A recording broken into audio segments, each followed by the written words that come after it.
So here's part two, and we have what we just went over was the amount how the speed at which money gets taken out of the system based on taxes paid. Then if you include rent and taxes, if your landlord just hoards the money and puts it in some offshore account, or I guess the stock market would be removing it from circulation too. Well, maybe not, because then stock prices go up and people hopefully would be withdrawing money from the stock market too in equal amounts. Anyway, so this is 80%, 96. Pretty much the economy crashes after 2 cycles with rent and taxes if it's not being recirculated. And now there's something called the velocity of money, which is a recorded statistic, which tells you how long it takes for money to circulate in the economy. So if we go over here, we have a chart of the velocity of money. Now, it's at pretty much all-time lows right now, meaning money is not really circulating.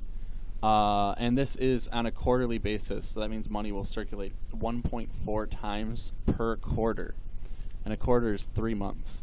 So, I don't know, maybe to make the math a little bit easier, we'll do 2, which means in order for 83% of the money to go to the government, that is every 3 months.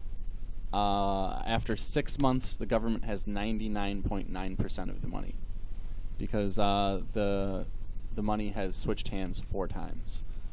So that's kind of alarming, right? So thankfully, the government gives a lot of money back, but it's usually to people who are not employed by the private sector. Right? So this is the whole left versus right thing. Left versus right actually traditionally used to be labor versus capital, so like unions versus owners and shareholders and things of that nature. And I guess landlords would obviously be considered capital, and renters would be considered labor. Now this was a much more natural, kind of understandable dichotomy.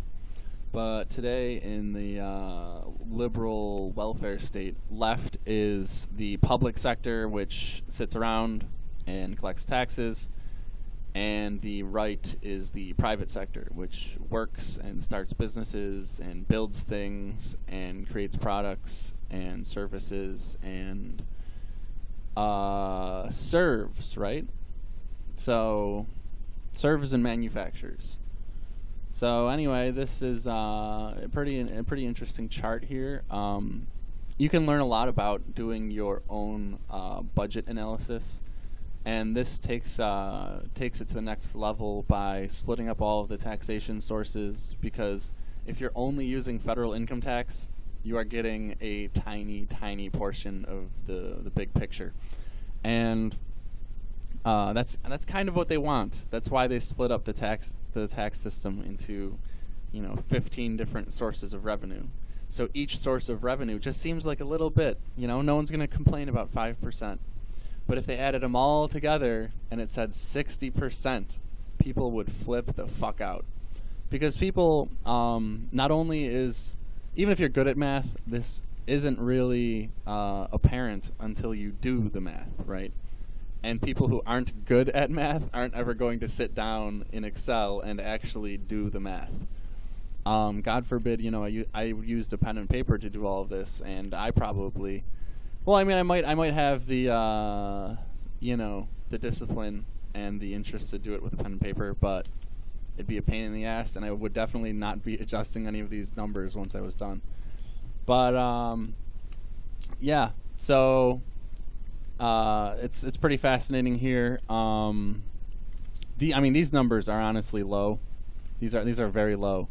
So this 4% would definitely dry up pretty quick. And then if you start going out, God forbid you go on vacation or go out to eat, and pretty much this $52,000 amounts to really nothing besides the bare minimum for this poor laborer in this example.